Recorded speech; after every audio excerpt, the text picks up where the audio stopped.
Un communiqué de 3 phrases en date du 5 février 2022, mais qui en dit long.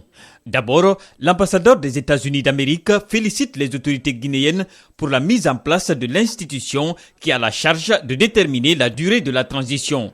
Au sein de l'opinion publique, cette sortie de Tony Fertrell fait objet de plusieurs interprétations. Chacun va de son interprétation de ce que l'ambassadeur a dit dans son communiqué. Je pense que ça prouve tout simplement l'intérêt que la communauté internationale accorde à cette transition en Guinée. Vous savez, la position géostratégique de la Guinée dans une région un peu instable, il faut la prendre au sérieux.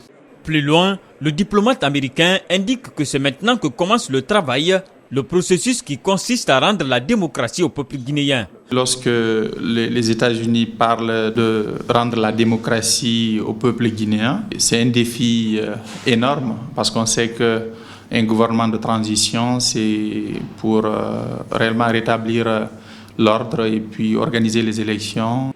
Le diplomate Troy Fertrell invite les différentes composantes de la transition à réussir à relever le défi en 2022. Un message qui sonne comme une alerte au CNRD pour définir un délai plus court de cette transition. Ils se disent que lorsque une transition est trop longue, elle peut donner de l'appétit aux dirigeants de la transition et elle peut également créer des frustrations. Même si dans la pratique ça peut être très compliqué, mais je crois que c'est une base sur laquelle peut-être on peut entamer des négociations comme aussi un élément de référence par rapport à tous les actes qui vont être posés.